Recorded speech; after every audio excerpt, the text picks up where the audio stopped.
आपके ख्याल में एक बच्चा जो पढ़ रहा है, स्कूल भी जा रहा है, कॉलेज जा रहा है, आइडियल टाइम फ्रेम क्या और कितना होना? बेहतर ये है कि लाइफ में आप ऐसे लोगों के करीब रहें जो पॉजिटिव हैं। कंफर्ट जोन जो है वो आपकी ग्रोथ खा जाता है। वो आप उनके पूरे होते हैं जिनके इरादों में जान होती है। पंख से कुछ नहीं होता, हौसलों से उड़ान होती है। कंफर्ट जोन में जाने की एक वजह कहीं ये भी तो नहीं कि बच्चा अपने पेरेंट्स की एक्सपेक्टेशंस को पूरा करना चाह रहा होता है? कि अगर आप देखें हमारी सोसाइटी में तो जो पढ़ा लिखा एक शख्स है वो निस्बतन कमज़ोर है। अच्छा, मैं अगर नौकरी भी छोड़ दूंगा तो पता नहीं आगे मेरे लिए मौजूद है या नहीं है। बेहिम्मते ने जेड़े बह के शिकवा करन मुकद्दरां दा, उगण वाले उग पैंदे ने सीना पाड़ के पत्थरां दा।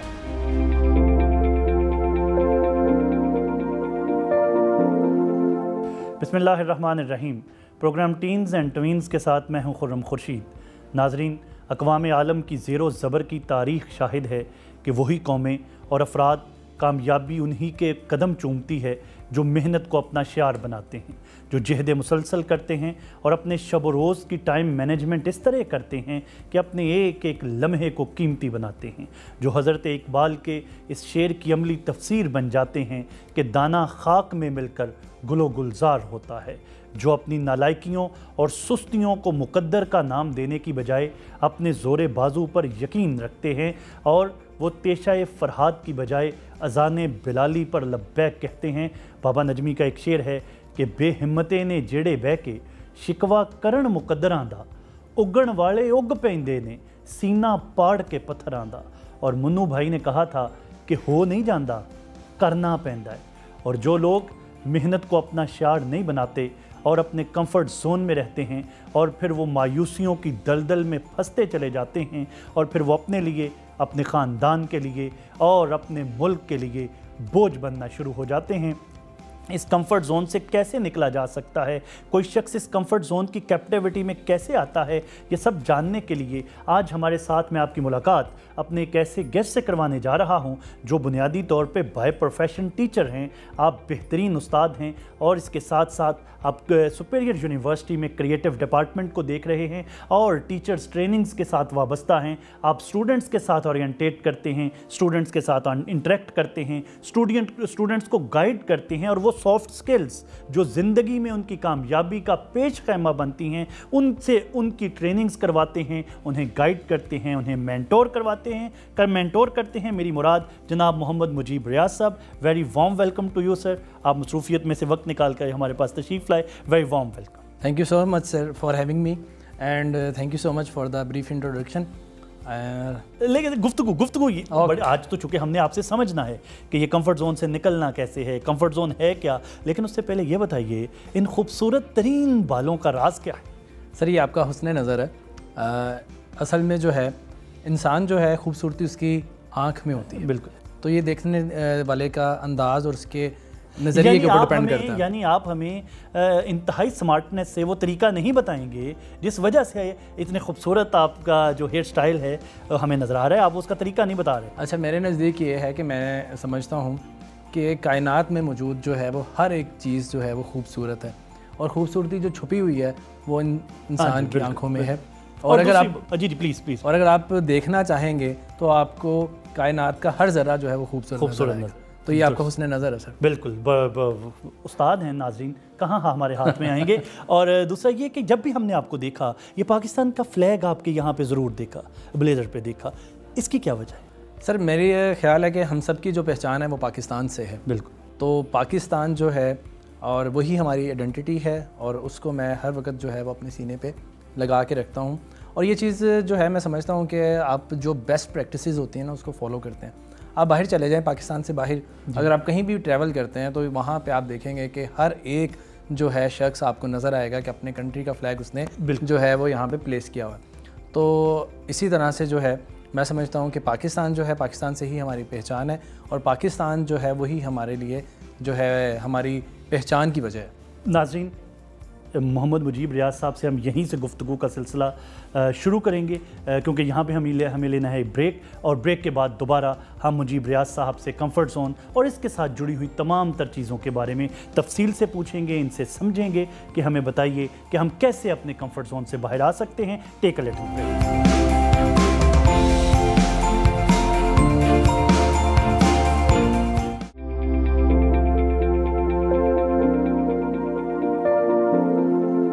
वेलकम बैक नाज़रीन। जी मुजीब रियाज साहब, सबसे पहले तो हमें ये बताइए ये कंफर्ट जोन होता क्या है? अच्छा खुरम साहब, मेरे नज़दीक मैं समझता हूँ कि जो कंफर्ट जोन है उसकी डेफिनेशन ना हर एक के नज़दीक डिफरेंट हो सकती है। कंफर्ट जोन जो है, क्रिएटिविटी में ना हम एक बात करते हैं अक्सर, और अक्सर आपने देखा होगा कि क्रिएटिविटी या क्रिएटिव जो लोग हैं उनको ये अक्सर कहा जाता है कि वो जो है थिंक आउटसाइड द बॉक्स, सोचने की उनको अंडरस्टैंडिंग है, उनको पता है कि किस तरह से आउट ऑफ द बॉक्स जो है वो जाके काम करना है। ये क्यों कहा जाता है कि आउटसाइड द बॉक्स आप काम करें? क्योंकि कंफर्ट जोन जो है हमने या इंसान ने अपने इर्द गिर्द जो है एक ऐसा दायरा कार बना लिया है जिसमें वो ईज़ फील करता है और उससे बाहर निकलना नहीं चाहता। तो यही वजह है कि जब हम अच्छा यहाँ पे चलते, मैं आपकी बात काट रहा हूँ ताकि हम इस बात को पूरी डिटेल से समझ सकें। जी जी, वो बाहर निकलना क्यों नहीं चाहता? क्योंकि वो उसमें जो है वो एक ख़ास पैटर्न से हट के ना तो सोचना चाहता है ना समझना चाहता है। क्यों?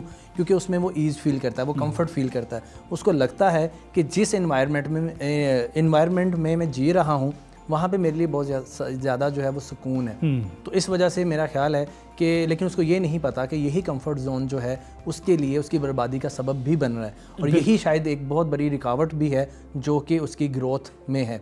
क्योंकि कंफर्ट जोन के साथ जो सबसे ज़्यादा एसोसिएटेड जो चीज़ है वो ये है कि कंफर्ट जोन जो है वो आपकी ग्रोथ खा जाता है, वो आपको आगे बढ़ने नहीं देता। आपका तो चूँकि हर वक्त यूथ से इंटरेक्ट होता है, क्लासरूम्स में भी, और आपकी डिफरेंट ट्रेनिंग्स भी चल रही होती हैं, तो स्टूडेंट्स के यहाँ और आज के यूथ के यहाँ आपको ये मसला कितना नज़र आता है?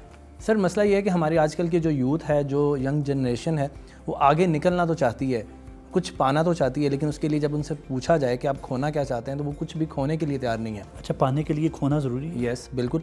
अच्छा, तो इस पे जो है आप एक बड़ा ही ज़बरदस्त जो है, मैं आज सुन रहा था आते हुए रेडियो, तो उसमें एक शेर है ज़बरदस्त कि नामी दुनिया में कोई बगैर मुशक्कत नहीं हुआ, 100 बार अकीक कटा तब नगी हुआ। तो अगर आप कामयाब होना चाहते हैं तो उसके लिए जो है वो मेहनत और अपना कंफर्ट जोन जो है उससे बाहर निकलना सबसे पहली शर्त है।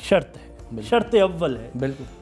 बच्चे अपने कंफर्ट के लिए उस दायरे के अंदर, जिस दायरे की अभी आप बात, उसके अंदर महदूद रह जाते हैं। यस बिल्कुल। अच्छा, हमें ये बताइए कि क्या ये जेनेटिकली भी, इसमें कोई जेनेटिक्स का भी कोई रोल है, या ये बंदा बाय चॉइस हड हराम होता है? अच्छा सर, जेनेटिकली जो है इसमें बहुत सारी चीज़ें जो है वो इंसान अपने इन्वायरमेंट से, ऑब्जर्वेशन से सीखता है। और कंफर्ट जोन जो है इंसान को शायद ये भी नहीं पता चलता कि वो किस टाइम जो है वो इस सिचुएशन में चला गया। अच्छा। और वही सिचुएशन, वही इन्वायरमेंट, वही जो चीज़ें हैं उसको कंफर्ट देना स्टार्ट करती हैं। अच्छा, यहाँ पे ये ज़रूर बताइएगा कि क्यों पता नहीं चलता, और कैसे पता, क्या ऐसा तरीक़ाकार है जिससे हम देख सकें, एक सेंसर अपने ऊपर लगा सकें कि यार मैं कहीं कंफर्ट जोन में तो नहीं जा रहा? सर मेरा ख्याल है, जिसके बारे में आपने भी कहा कि कंफर्ट जोन में जाने का मतलब है ग्रोथ रुक गई, प्रोग्रेस रुक गई, तो सर कैसे पता चलेगा? अच्छा, मेरे ख्याल है कि हमारे यहाँ पे जो है ना लोग, जिस तरह से मैंने भी कहा कि पाना बहुत कुछ चाहते लेकिन खोना नहीं चाहते। तो अच्छा, थोड़ा सा इसको, वैसे ये बड़ी आप खूबसूरत बात कर रहे हैं, इसको तो थोड़ा सा डिफाइन, इसके बाद मैं अपने सवाल की तरफ आता हूँ। पाना और खोना, इसको तो ज़रा बताइए। सर इसमें यह है कि देखें, ख्वाब जो है वो हर इंसान देखता है, और ख्वाब देखने का जो हक है वो भी हर एक को हासिल है, लेकिन ख्वाब उनके पूरे होते हैं जिनके इरादों में जान होती है। पंख से कुछ नहीं होता, हौसलों से उड़ान होती है। तो मैं ये समझता हूँ कि आप जो मर्जी, अदबी ज़ौक़ इतना खूबसूरत है, आप तो खूबसूरत हैं, लेकिन आपका अदबी ज़ौक़ इतना खूबसूरत है, ये मुझे वैसे आज पता चल रहा है, माशाल्लाह जी। तो इसमें जो है सबसे ज़्यादा मैं समझता हूँ कि जो ज़रूरी है, अगर इंसान ये खुद सोच ले और डिसाइड कर ले तो कुछ भी जो है वो मुश्किल नहीं या नामुमकिन नहीं है। ठीक। लेकिन मसला ये है कि जो हमारे यहाँ लोग या सोसाइटी में जो हम देखते हैं, हमारी यंग जनरेशन है, वो अपने उस कंफर्ट जोन में सबसे पहले उनको ये रियलाइज़ करवाना है कि वाकई वो इस स्टेट ऑफ माइंड में चले गए हैं, और अब इससे निकलना चलेगा। अच्छा, ये कैसे पता चलेगा? क्योंकि अक्सर लोगों से जब आप इस पर बात करते हैं तो वो कहते हैं नहीं, मैं तो बिल्कुल ठीक हूँ, क्योंकि उनके अंदर या तो वो अर्ज नहीं है या उनको कोई रियलाइज़ करवाने वाला नहीं है कि इस टाइम जो है, अगर उनसे आप बात करेंगे ना ऐसे लोगों से, तो जब हम उनसे डिस्कशन करते हैं तो यस, उनके अंदर ख्वाहिश है आगे बढ़ने की जी, लेकिन ख्वाहिश के साथ साथ वो अपना उस कंफर्ट को छोड़ना भी नहीं चाहते। अच्छा। तो ये आप ये देख लें कि कोई भी शख्स जो है दुनिया में, अगर उसने कामयाब होना है, सिंपल सी आप देखते हैं, हम अक्सर एग्जांपल्स देख रहे होते हैं कि अल्लाह जो है वो परिंदों को भी घोंसलों में खुराक नहीं देता, उसके लिए उनको बाहर निकलना पड़ता है। तो जब तक हम अपने कंफर्ट जोन से बाहर नहीं निकलेंगे और हम नहीं उसके लिए कोई हाथ पांव नहीं चलाएंगे, तब तक जो है हम इससे बाहर नहीं आ सकते। और दूसरी बात जो भी आपने की कि कंफर्ट पता कैसे चलेगा, तो पता कैसे चलेगा, देखिए इंसान जो है ना वो बहुत सारी चीज़ों की उसको अंडरस्टैंडिंग भी है, लेकिन उसने जान के जो है आँख चुरा रहा होता है उन चीज़ों से। उसको पता है कि मैं देखिए कौन सा इंसान है जिसको ये नहीं पता कि अगर वो मेहनत करेगा तो कामयाब नहीं होगा। कौन सा इंसान है जिसको ये नहीं पता कि अगर वो 8 घंटे काम कर रहा है, 10 घंटे काम करेगा, तो ये तो अल्लाह ने भी वादा किया हुआ है कि अगर आप ज़्यादा मेहनत करते हैं, जितने की वो कोशिश करता है। और इंसान के लिए जो है man gets whatever he strives for, इंसान के लिए वही कुछ है जिसकी वो कोशिश करता है। तो अगर वो इंसान कोशिश ही नहीं कर रहा तो पता है, लेकिन जानते बूझते हुए भी हमने आंखें बंद कर रखी हैं और हम ये समझते हैं कि बस जिस तरह की लाइफ चल रही है उसमें, और हम चाहते हैं कि इस सारे एनवायरनमेंट के साथ, इस सारे कंफर्ट जोन के साथ हमें वो सारी आसाइशें, वो सारे आराम मिल जाएं और हमें कुछ करना भी ना पड़े। लेकिन ऐसा नहीं होगा, ऐसा नहीं है। देखिए इसकी कीमत तो चुकाना पड़ेगी, कुछ पाने के लिए कुछ तो आपको जो है उसकी कीमत अदा करनी पड़ेगी, तो ये सबसे ज़्यादा ज़रूरी है। और दूसरा मैं समझता हूँ कि आजकल अगर आप ये देखें, अच्छा नहीं वो मैं वहीं पे हूँ, हाँ, क्योंकि उसकी वजह ये है कि ये तो आपने जैसे अभी कहा कि बच्चे को खुद नहीं पता होता कि वो कंफर्ट जोन में जाए, ऐसे तो कैसे? अच्छा ये मैं देखें, ये माशाल्लाह से बड़े स्मार्ट आप जो हैं होस्ट हैं, क्योंकि एक अच्छा जो होस्ट है वो या एक एंकर जो है उसको पता है कि मैंने अपनी बात का आंसर कैसे निकलवाना है। तो मैं ये समझता हूँ कि इसके साथ जो है ना रिस्क जुड़ा हुआ है कि हमारे यहाँ जो लोग हैं वो रिस्क लेने से भी डरते हैं। जब हम कंफर्ट जोन को उसको रियलाइज़ करने की बात करते हैं, उसको ब्रेक करने की बात करते हैं, तो उसके साथ एसोसिएटेड दो चीज़ें हैं। एक तो ये है कि फेयर, दूसरी अनसर्टेनिटी, जिसमें आप ये समझते हैं कि आपको पता ही कुछ नहीं है, आप डरते हैं और आप सोचते हैं कि पता नहीं आगे क्या होगा। जी बिल्कुल ठीक है। और अगर मैंने ये कर लिया, मैं एक जगह बड़ा ज़बरदस्त आर्टिकल पढ़ रहा था जिसमें बड़ी इंटरेस्टिंग चीज़ लिखी हुई थी कि आगाही जो है, अवेयरनेस जो है, या किसी चीज़ का पता चल जाना जो है, या इल्म जो है, वो कैद है, वो मौत है। क्यों है? क्योंकि अगर आप देखें हमारी सोसाइटी में तो जो पढ़ा लिखा एक शख्स है वो निस्बतन कमज़ोर है, ठीक है, एक आम आदमी से। क्यों? और इसमें बिल्कुल रियलिटी भी इसमें है, क्योंकि जो पढ़ा लिखा शख्स है उसको अंडरस्टैंडिंग है, उसको वो अपना नफ़ा नुकसान पहले देखता है और फिर चीज़ों को करने की तरफ आता है, एक्शंस लेने की तरफ आता है। तो ये जो स्टेट ऑफ माइंड है जिसमें इंसान चला जाता है और अपने उस कंफर्ट जोन से बाहर नहीं निकलना चाहता, उसकी बुनियादी वजह ही ये है कि उसको वो जो एनवायरनमेंट है वो ईज़ देना स्टार्ट कर देता है और वो उसी के अंदर जीना स्टार्ट करता है। और उसको लगता है कि बस यही शायद लाइफ है। और इसमें सबसे ज़्यादा जो जहाँ पे लोग लैक करते हैं वो ये है कि आपने कितना ज़्यादा आप जो है वो चीज़ों को एक्सप्लोर करते हैं, कितनी ज़्यादा आपकी ऑब्जर्वेशन स्ट्रॉन्ग है, कितना ज़्यादा अच्छे से आप चीज़ों को अंडरस्टैंड करते हैं। एक ऐसा शख्स या एक ऐसा यूज़र जिसने फॉर एग्जाम्पल लाहौर से बाहर ही नहीं गया, तो उसके लिए तो कुल कायनात ही लाहौर है, पूरा लाहौर है। हाँ, अगर उसने देखा ही नहीं है, उसने दुनिया के जो बाकी हॉराइजन्स हैं उनको एक्सप्लोर नहीं किया, तो उसको लगेगा कि शायद मैं लाहौर को ही पता कर लूँ तो यही काफ़ी है। मेरी सक्सेस। आप ये देख लें हमारे अंदरून शहर वाली साइड पे अक्सर आप देखेंगे तो गली मोहल्लों का जो इन्वायरमेंट होता है वहाँ पे एक ऐसा हीरो कोई ना कोई होता है हर मोहल्ले में। तो जो बच्चे वहाँ पे होते हैं उनको लगता है कि ये हीरो बस मैक्सिमम है, मेरी एक्सेस, मैंने भी कल को मैक्सिमम ये बनना है, इंस्पिरेशन ही उसकी वो है। तो जैसे जैसे आप एक्सप्लोर करते हैं, जैसे जैसे चीज़ें आपके ऊपर यहाँ होती हैं, तो आपको पता चलता है कि भाई दुनिया तो बहुत आगे चली गई है। यानी इसका मतलब ये हुआ कि कंफर्ट जोन को तोड़ने का पहला तरीका ये है कि आप एक्सप्लोर करें। आप समझते हैं ये जो गैजेट्स हैं ये भी हमारी यूथ को कंफर्ट जोन में ले जाते हैं। मतलब बैठ के रील्स देखते रहना, वो इंस्टा पे स्टोरीज देखते रहना। इसमें आप ये देखेंगे, मैं समझता हूँ और अक्सर अपने जो डिजिटल मीडिया के सेशंस में ये बात ओपनली करता हूँ कि ये जो आजकल की यूथ है इसको तो गिफ्ट की फॉर्म में डिजिटल मीडिया मिला। इन्होंने जितनी रैपिड जो है वो ट्रांसफॉर्मेशन और ट्रांजिशन देखी है अपने इस फेज़ में, इससे पहले ही आज तक नहीं बिल्कुल ऐसे। मतलब आजकल की जो जनरेशन है इसको तो ज़्यादा अंडरस्टैंडिंग है। हम अक्सर इंटरव्यूज़ कर रहे होते हैं तो उसमें डिजिटल मीडिया के लिए अगर कोई पर्सन आए ना हायरिंग के लिए, तो उसकी एज ग्रुप से हम देख लेते हैं कि अच्छा ये 50+ है, तो ये वहीं पे रिजेक्ट है। क्यों? क्योंकि इसको सोशल प्लेटफॉर्म्स के डिजिटल इसको अंडरस्टैंडिंग नहीं होगी। तो इसी तरह से हर एक चीज़ जो है उसकी प्लस माइनस मौजूद है, डिपेंड करता है कि आप उसको किस तरह से यूटिलाइज़ कर रहे हैं। हमारे यहाँ हम देखते हैं बहुत सारे जो हमारी यंग जनरेशन है वो उसने बहुत ज़्यादा लर्न किया है आपके डिजिटल गैजेट से। बहुत सारी चीज़ें ऐसी हैं जो कि हमारे टाइम में नहीं थी या हमारे बचपन में उस तरह से नहीं थी। तो आजकल अगर आप इसको देखें तो ये एक लर्निंग टूल भी है। मुजीब साहब, अक्सर हम सुनते हैं पेरेंट्स से कि बच्चे हर वक्त इंगेज रहते हैं मोबाइल्स के साथ, गैजेट्स के साथ, दूसरी तीसरा। तो कंफर्ट जोन आपने कहा कि नहीं, ये तो बच्चे वो डिजिटल नेटिव्स हैं जो बुनियादी तौर पे दुनिया एक्सप्लोर करते हैं।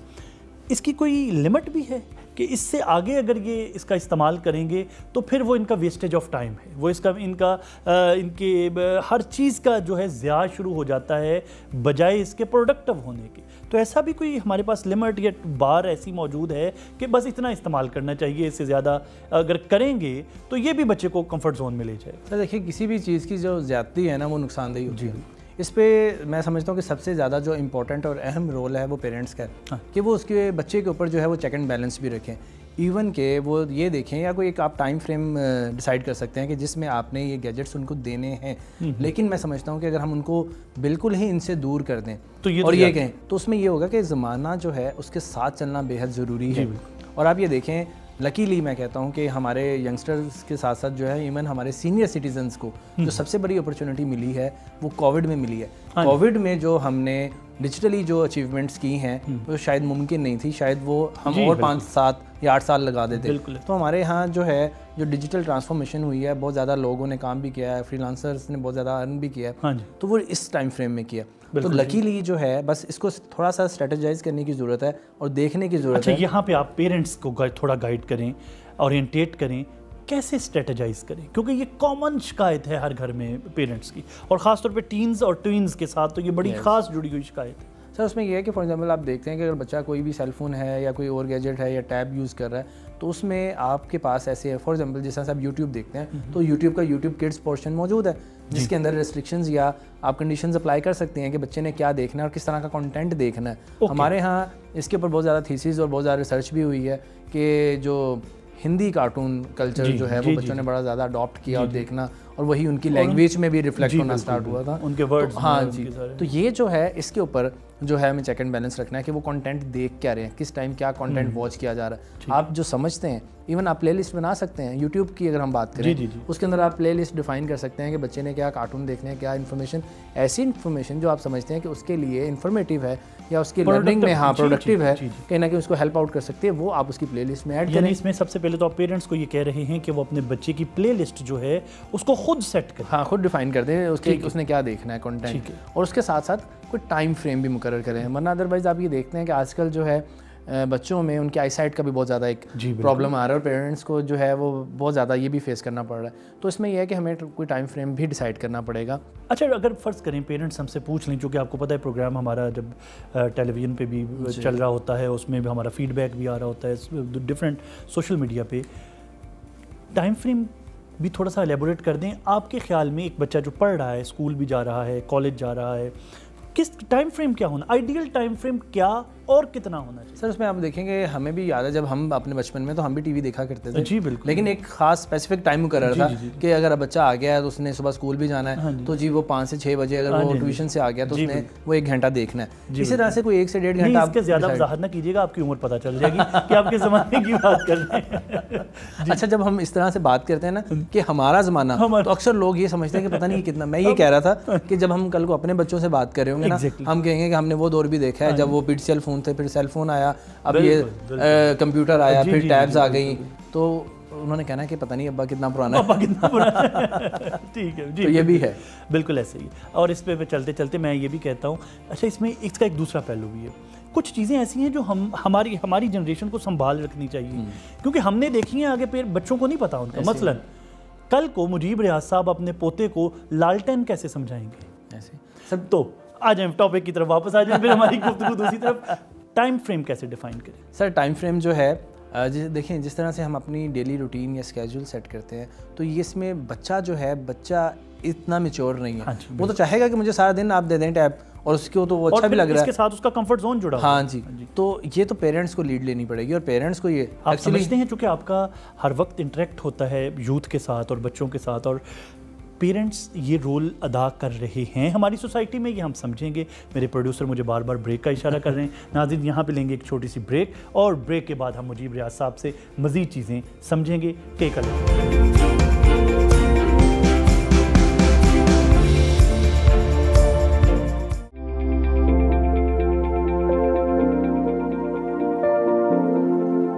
वेलकम बैक नाज़रीन।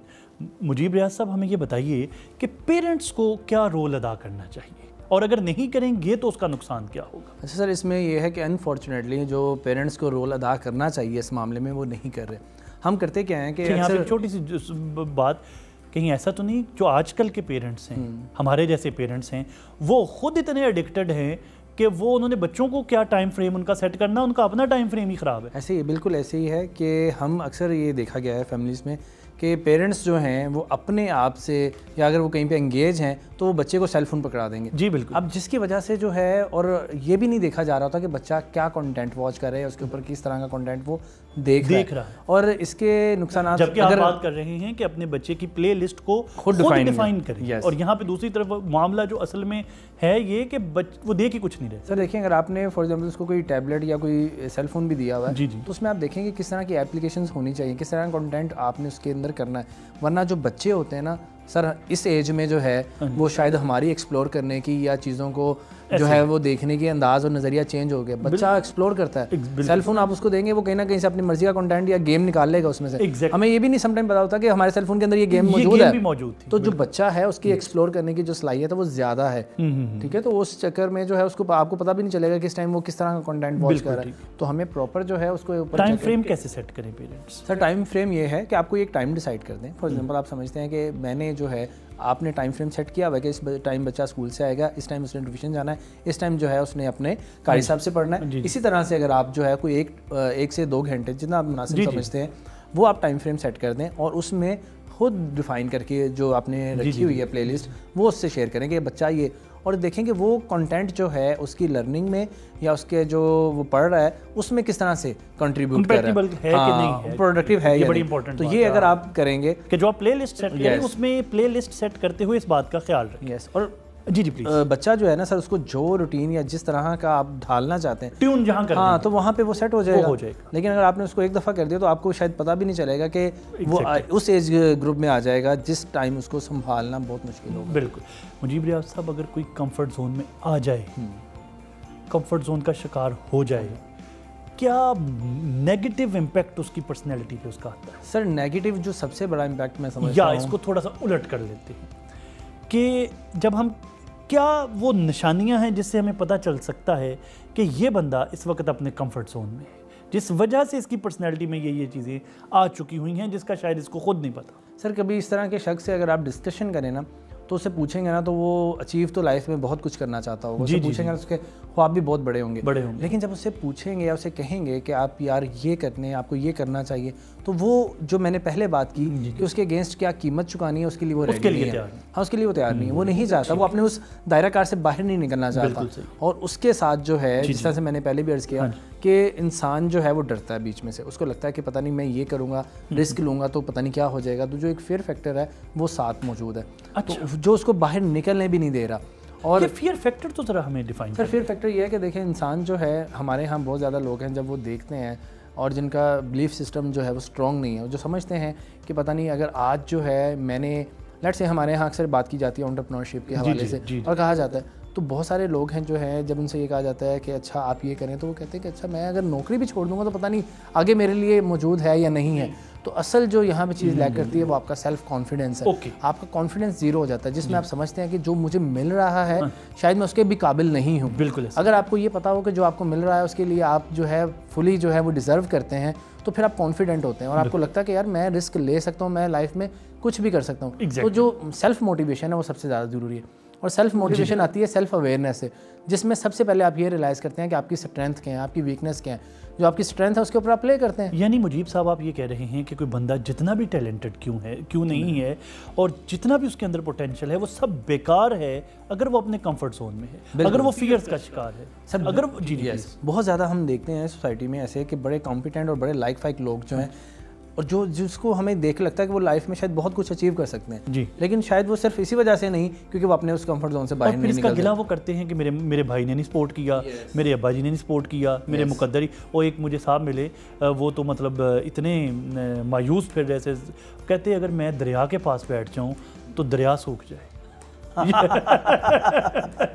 अच्छा, इसमें ये वैसे जो इस तरह की गुफ्तगू करें और इस तरह की बातें करें, उनसे एहतियात कितनी ज़रूरी है? सर उनसे एहतियात बहुत ज़्यादा ज़रूरी है क्योंकि ऐसा शख्स ना खुद आगे जाना चाहता जी है बिल्कुल, और वो ना खुद जाएगा ना आपको आगे जाने देगा। जी बिल्कुल। तो बेहतर ये है कि लाइफ में आप ऐसे लोगों के करीब रहें जो पॉजिटिव हैं, जो लाइफ में कुछ करना चाहते हैं, जो आगे निकलना क्योंकि चाहते जो मैं हैं, अगली बात उनसे आपको भी मोटिवेशन मिलेगी। हाँ, वरना मैं अगला सवाल सर आपसे ये करने जा रहा था कि बच्चे के कंफर्ट जोन में जाने में और कंफर्ट जोन से निकलने में पीयर ग्रुप का कितना रोल है? सर पीयर ग्रुप का जो है वो सबसे ज़्यादा इम्पोर्टेंट और अहम रोल है। इसमें भी जो है वो पेरेंट्स को भी देखने की ज़रूरत है कि बच्चा जो है उसके जो फेलोज हैं वो कौन है, वो किन के साथ उठता बैठता है, उसकी भी अंडरस्टैंडिंग होना ज़रूरी है। मैं ये कहता हूँ कि अगर आपके सर्कल में या आपके अराउंड वो लोग मौजूद हैं जो खुद भी कुछ नहीं करना चाहते, तो यकीन करें कि आप भी वैसे ही हो जाएंगे। यानी आप कह रहे हैं कि अगर कामयाब होना है तो सबसे पहले अपना इर्द गिर्द, हमारे एक टीचर हैं वो कहा करते थे, क्या कहा करते हैं, अल्लाह उन्हें लंबी ज़िंदगी दे, आप भी जानते हैं उन्हें, कि बंदा ज़्यादा देर मनहूसों में रहे ना तो बंदा खुद भी मनहूस हो जाता है। तो इसका मतलब ये कि इन कीप अवे। तो सर तो सर इसमें जो है मैं समझता हूँ कि देखें हमारे यहाँ जो है ना, एक तो आपके दोस्त, आपके फेलोज आसपास आपकी सराउंडिंग में, और पेरेंट्स भी नजर रखें। हाँ, पॉजिटिव लोग होने चाहिए। और अगर नहीं, ये तो इंसान की अपनी चॉइस है ना कि मैंने किसके साथ रहना है, किसके साथ नहीं रहना। अगर तो आप उन लोगों में रहते हैं जो खुद आगे निकलना चाहते हैं, तो यकीन करें कि एक दिन आप भी वही, क्योंकि आपकी एक डायरेक्शन और एक अप्रोच जो है वो पॉजिटिव होती है। और आप कहते हैं ना जिस तरह से नेगेटिव सोच और नेगेटिव अप्रोच आपको आगे नहीं जाने दे सकती। इसीलिए जो है वो अगर आगे निकलना चाहते हैं, ज़िंदगी में कामयाब होना चाहते हैं, तो पॉजिटिव सोच जो है वो सबसे ज़्यादा ज़रूरी है। इसका मतलब पेरेंट्स अपने बच्चों के पीयर ग्रुप पे ख़ास नज़र रखें। यस बिल्कुल। और हर नौजवान जो कामयाब होना चाहता है वो ये देखे कि उसके दाएं बाएं उसके दोस्त कैसे हैं। सर ये एक बड़ी आम कहावत है कि अगर आप किसी लोहार के पास बैठते हैं ना तो फिर आप वही सीखेंगे, और अगर आप किसी सुनहरे के पास बैठते हैं तो जाहिर बात है लोहार और सुनहरे में कितना वो कहते हैं कि परफ्यूम की शॉप पे जाएं ना, परफ्यूम खरीदें ना खरीदें, इवन ना खरीदें, लेकिन वो परफ्यूम की खुशबुएं आपको जरूर आपको आएंगी और आपको वो एलिवेट करेंगी आपका। बिल्कुल ऐसे ही।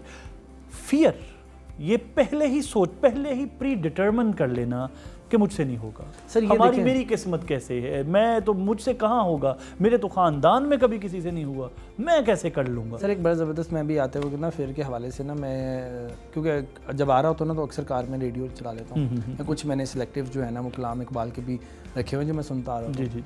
तो एक बड़ा ज़बरदस्त जो है वो इकबाल की एक नज़म जिसका मिसरा बड़ा ज़बरदस्त है कि कनात न कर आलमे रंगो बू पर, चमन और भी हैं आशियाँ और भी हैं, अगर खो गया एक निशेमन तो क्या गम, मुकाम आते आहो फगा और भी हैं। तो इंसान जो है अगर वो ये सोच ले कि हम ये सोचते हैं कि शायद पता नहीं ये अगर मेरे से खो गया तो मुझे दोबारा ये मिलेगा कि नहीं। ईमान की कमजोरी है। यस, और ईमान और तवक्कुल जो है सर, और दूसरा जो हम कहते हैं ना खुद एतमादी और जो सेल्फ कॉन्फिडेंस है, वो नहीं है।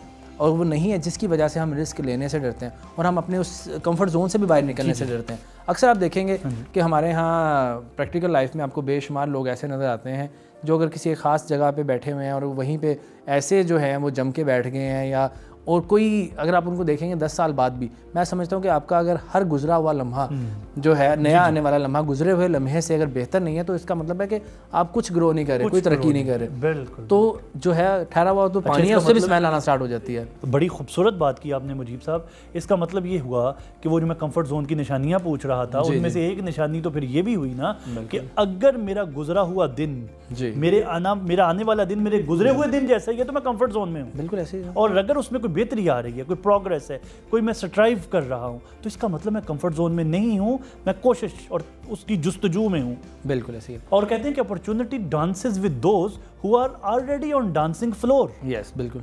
अच्छा, तो सर आप बिलीफ की और उसकी बात कर रहे थे, कॉन्फिडेंस, ये पेरेंट्स का कितना रोल है? अच्छा, आप समझते हैं, आपका तो चूंकि इंटरेक्शन होता है, समझते हैं कि बच्चे को कॉन्फिडेंस बच्चे का छीनने में कहीं पेरेंट्स अपनी सादगी में या ना जानते हुए या ना ख्याल करते हुए कहीं ना कहीं अपने बच्चे का कॉन्फिडेंस खुद उससे छीन रहे होते हैं? सर ऐसे ही, क्योंकि बहुत सारे केसेस में जो है ये यहाँ पे पेरेंट्स को भी मेरे ख्याल अंडरस्टैंडिंग की ज़रूरत है, उनको समझना है। अच्छा, इस सवाल का मतलब अगर आप मुझे इजाज़त दें, मैं कॉन्टेक्स्ट थोड़ा सा बता दूं। यहाँ नहीं जाना, वो नहीं करना, फलां से नहीं मिलना, ये नहीं खाना, मेहमान आ जाएं तो उधर नहीं आपने आना, उनकी आप नहीं समझते उनकी तमाम तर कम्युनिकेशन ना ना ना ना के इर्द गिर्द कर करके वो बच्चे को कॉन्फिडेंस उसका उससे छीन जाता है। ऐसे ही सर कि बिला वजह की जो रोक टोक है और बिला वजह उसको स्नब करना हर एक काम से, इससे जो है बच्चे का जो सेल्फ कॉन्फिडेंस है वो हम बचपन में ही कहीं पे मार देते हैं और हम सोसाइटी उसके साथ बहुत अच्छा कर रहे होते हैं। और सोसाइटी में उसके सर्वाइवल के लिए। अच्छा, मैं एक और बड़ी मज़ेदार चीज़ देख रहा था कि दुनिया में जितने भी कामयाब तरीन लोग हैं उनकी औलादें इतनी कामयाब नहीं है। अब उठा के देख लें हिस्ट्री आपको। इसकी वजह भी ये है क्योंकि उनको लगता है कि हमने शायद दुनिया घूम ली है, हम बड़े एक्सपीरियंस्ड हैं, हमारा बच्चा जो है इसको क्या पता है, इसको तो हम गाइड करेंगे। और वो जो बच्चे ने खुद से सेल्फ एक्सप्लोर करना होता है चीज़ें, जो आप रुक जाते हैं क्योंकि उसको ट्यूशन सारी घर से मिल रही है। exactly. और उसके जो पेरेंट्स हैं वो समझते हैं कि इसके लिए तो हालांकि होना तो ये चाहिए कि उसके लिए बेहतर ज़्यादा चीज़ें होनी चाहिए, अंडरस्टैंडिंग बेहतर होनी चाहिए। उसके पेरेंट्स के पास वो ओरिएंटेशन मौजूद है जो हर फादर के पास मौजूद नहीं है, लेकिन वो अगेन उसको लिमिट कर दें। लेकिन आप उठा के देख लें हिस्ट्री में आपको कोई भी बहुत कम मिलेगा। हमारे ज़रूर मिसल भी है ना कि बड़े दरख्त के नीचे दूसरा बड़ा दरख्त नहीं उगता। ऐसे ही, बिल्कुल ऐसे ही। यहीं से गुफ्तगू का नाज़रीन सिलसिला आगे बढ़ाएंगे और मुजीब रियाज साहब से इसी तरह की मज़ेदार गुफ्तगू और करेंगे और इनसे समझेंगे। लेकिन यहाँ पे लेना है हमें एक छोटा सा ब्रेक और ब्रेक के बाद हम दोबारा।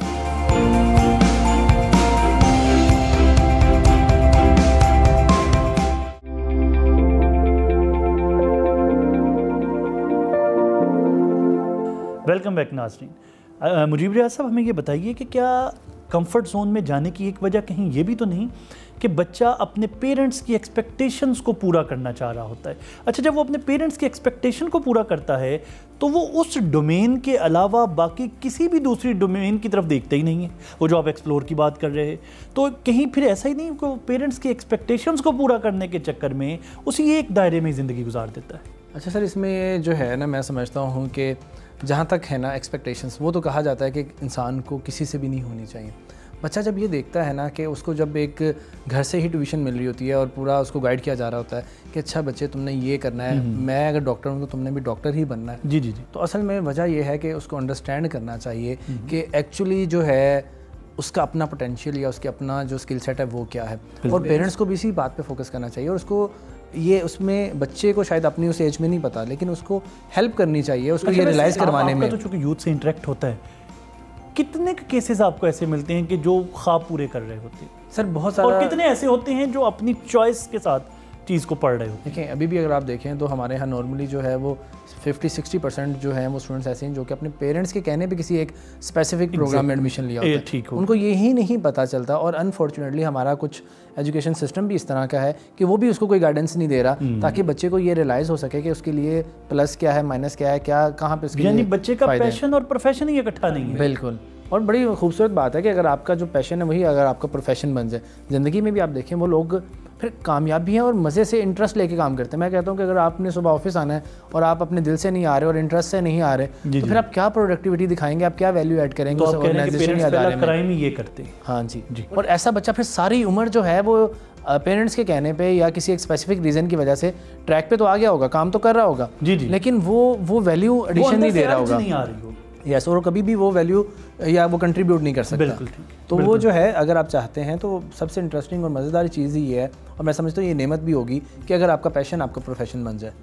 पेरेंट्स को इसमें क्या रोल अदा करना चाहिए? पेरेंट्स को बच्चे को जो है सेल्फ रियलाइजेशन में उसकी हेल्प करनी चाहिए, उसको ये कॉन्फिडेंस देना चाहिए, उसको ये बताना चाहिए कि उसका और उसको रियलाइज भी कराएं। पहले सर हमें ये पेरेंट्स को हमारे पेरेंट्स को ये भी समझाइए कि ये सेल्फ रियलाइजेशन और बच्चे की चॉइस पे छोड़ने की अहमियत क्या है? सर देखें, क्योंकि बच्चे ने जो है कोई भी इंसान अगर वो अपने इंटरेस्ट से को जो काम कर रहा होगा तो वो उसमें परफेक्शन लेके आ सकता है। बिल्कुल ठीक। अदरवाइज़ अगर फोर्सफुली आप काम करते हैं, आपके अंडर कुछ लोग काम कर रहे होंगे, फोर्सफुली अगर आप उनसे काम ले सकते हैं तो हो सकता है कि वो बीइंग अ बॉस जो है वो आपको एडमिट करते हुए आपके काम कर तो दें, लेकिन वो दिल से नहीं करेंगे, वो प्रोफेशन ही लेके आएंगे तो जब तक उनका अपना इंटरेस्ट शामिल नहीं होगा। अगर उनका अपना इंटरेस्ट भी शामिल होगा तो आप देखेंगे काम या उसकी जो वैल्यू है वो डिफरेंट होगी। तो इसी तरह से जो बच्चा है, बच्चे को रियलाइज़ करवाएं कि उसका जो है, और पहले बच्चे को समटाइम ये भी नहीं पता उस एज में ना, ठीक है, मतलब हमारी बहुत सारी यूथ है, हाँ, टीन एज में नहीं पता कि उसका इंटरेस्ट क्या है। उसके इंटरेस्ट भी मल्टीपल होते हैं, वो चेंज भी हो रहे हैं। इसमें टीचर्स का भी रोल है, टीचर्स का भी रोल है, हमारे इंस्टीट्यूशंस का भी रोल है कि वो उसको गाइडेंस वहाँ से भी नहीं समझते कि ये ग्रेड की दौड़ ने, ग्रेड्स की दौड़ ने इन सारी आपको याद, अच्छा मैं फिर कहूँगा ना हमारे ज़माने में तो वो फिर थोड़ा सा पुराना लगेगा, लेकिन कुछ अर्सा कबल ये बिल्कुल कुछ अर्सा कबल, मैं इसलिए इतना जोर दे रहा हूँ कुछ अर्सा कबल पे, उधर ध्यान ना जाए। ये कुछ अर्सा कबल इस पे टीचर्स बड़ा काम करते थे, पेरेंट्स काम करते थे, टीचर्स गाइड करते थे, और हमारी को curricular activities, extra curricular activities पे जोर दिया जाता था। लेकिन अब सिर्फ ग्रेड्स की दौड़ है। सर अब ये भी तो देखें ना, एक टाइम था कि आपके पास स्कूलिंग और स्कूल्स जो हैं वो उसमें प्रॉपर प्ले एरियाज़ होते थे। आजकल तो अगर आप मिडिल क्लास लेवल पे आप देखें जो स्कूल्स हैं, मतलब वो 3 मरले के घर में एक स्कूल बना हुआ, तो उसमें क्या प्ले एरिया है, क्या उसकी कोचिंग होगी, या क्या ट्रेनिंग होगी। टीचर आपकी मौजूदगी का फ़ायदा उठाते हुए, बहसीयत टीचर, थोड़ा सा मैं टॉपिक से हट रहा हूँ लेकिन मैं चाहता हूँ कि ये बात भी आपसे हम ज़रूर पूछें।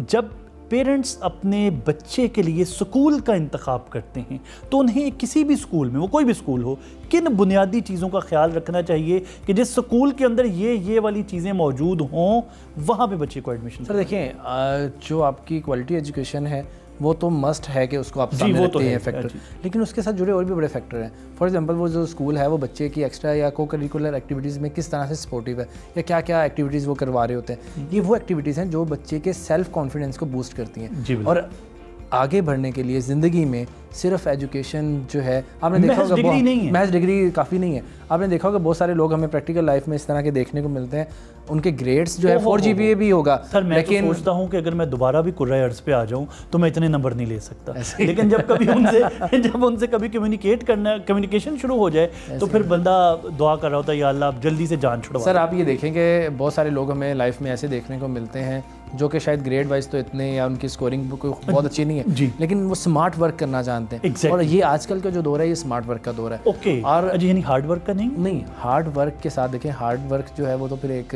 गधा भी कर रहा है, ठीक है ना, तो वो भी कर रहा है। खोता कहने की इजाज़त दे दें, अब खोते से ज़्यादा तो हार्ड वर्क नहीं कर सकता। हार्ड वर्क तो वो भी कर रहा है, लेकिन स्मार्ट वर्क का मतलब ये नहीं है कि काम ये है कि कोई आपने 2 नंबरी लगा के या कोई शॉर्टकट यूज़ करते हुए आपने करना है। स्मार्ट वर्क का मतलब ये है कि आपको चीज़ों के स्मार्ट सोल्यूशंस का पता हो। और आजकल जिस एज में हम बैठे हैं, आर्टिफिशियल इंटेलिजेंस का दौर है, बिल्कुल, तो चीज़ों के स्मार्ट सोल्यूशंस तो आपके पास मौजूद हैं। आज भी अगर हम वही पुराने और एक टिपिकल पैटर्न वाले रास्ते पे चल रहे हैं तो हम अपने काम को या तो हम व्हील को दोबारा से रीइन्वेंट कर रहे होते हैं, और हमें पता भी कुछ नहीं है, और हमें यही नहीं पता कि वो एफर्ट जो कि ऑलरेडी दुनिया में हो चुकी है हम उसी के ऊपर काम कर रहे हैं। तो मैं समझता हूँ कि यहाँ पे जो है हमारे पेरेंट्स को, पेरेंट्स इंस्टीट्यूशंस को, टीचर्स को जो है वो अपने जो टीचिंग मेथडोलॉजीज़ हैं उनको चेंज करना है, उनको अंडरस्टैंड करना है कि और जो असेसमेंट्स हैं उसको किस तरह से हम चेंज कर सकते हैं। कॉलेजेस में जब बच्चे आपके पास या आपके पास यूनिवर्सिटी में जब बच्चे आते हैं और आपके उनके साथ सेशंस होते हैं, ये चीज़ नज़र आती है, रिफ्लेक्शन नज़र आती है कि इस बच्चे की ग्रूमिंग बहुत अच्छी है,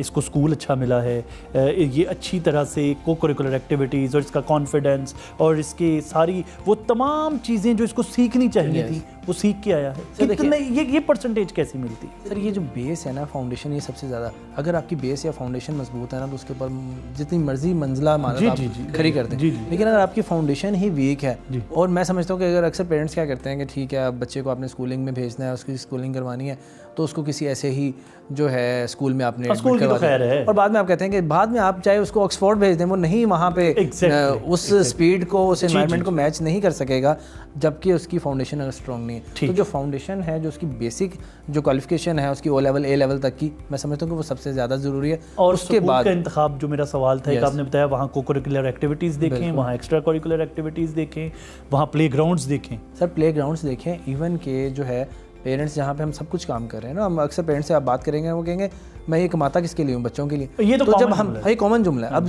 जब वो ये सब कर रहे हैं तो क्या उन्होंने ये असेस करते हैं कि मैं जिस स्कूल में बच्चे को भेज रहा हूँ उसके जो टीचर्स हैं वो क्या है, प्रिंसिपल कौन है, या उनकी जो एकेडमिक प्रोफाइल है वो क्या इतनी स्ट्रॉन्ग है, हम इन चीज़ों को इग्नोर कर देते हैं। जी बिल्कुल। तो अगर आप इसको असेस कर लें और आपको पता हो कि आपका बच्चा जो है वो अगर राइट या सही इंस्टीट्यूशंस का आपने इंतखाब किया जहाँ पे उसको पढ़ने के लिए भेजा, तो वही आगे चीज़ें उसकी ग्रूमिंग में और उसकी जो है चलते चलते मुझे ये भी बताते जाइए, पेरेंट्स को अपने स्कूल गोइंग और टीन्स और ट्वीन्स के साथ खुद कितना इंगेज रहना चाहिए ताकि उनको पता चलता रहे कि उनका बच्चा इंटेलेक्चुअली कहाँ पे खड़ा है।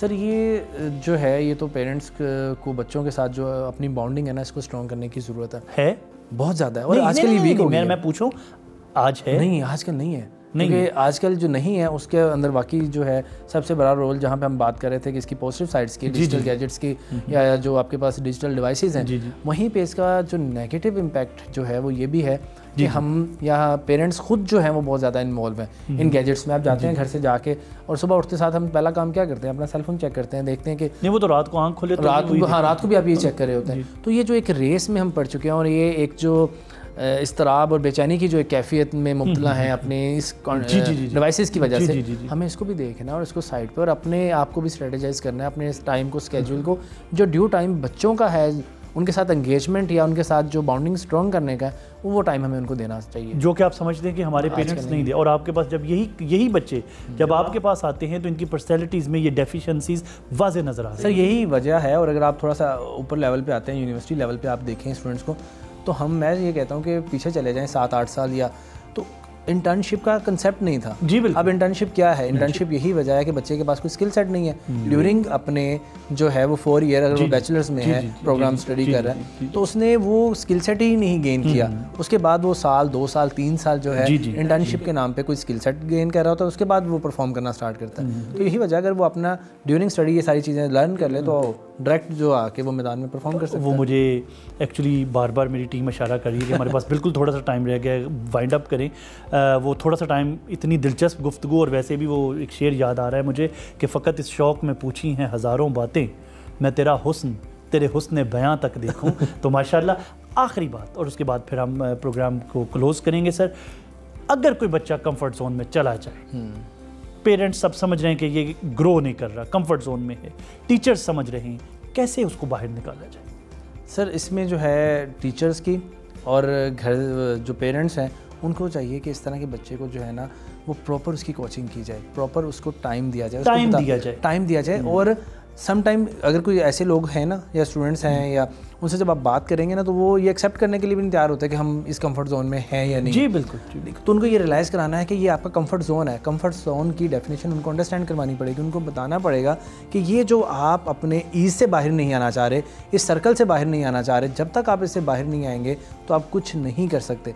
तो पहली बात तो ये है कि जो शख्स या जो स्टूडेंट इसमें मुब्तला है वो इसको अंडरस्टैंड करे और मान ले कि यस मैं इस कंफर्ट जोन में और उसके पेरेंट्स उसकी मदद करें। यस, और आप देखें दुनिया में जितने भी लोग कामयाब हुए हैं वो उनके पीछे भी अगर आप देखेंगे, जब तक उन्होंने अपने कंफर्ट जोन से वो बाहर नहीं निकले या उस सर्कल को ब्रेक नहीं किया तब तक वो कामयाब नहीं हो सके। बिल्कुल। तो मैं ये समझता हूँ कि आप माशाल्लाह से इतने शेर आपने सुनाए हैं तो जो है ये जो दौर है ना सर, और ख़ासकर जो है आर्टिफिशियल इंटेलिजेंस का जिसमें और डिजिटल ट्रांसफॉर्मेशन का, इसमें जो है अब गुजारा इस तरह से नहीं है।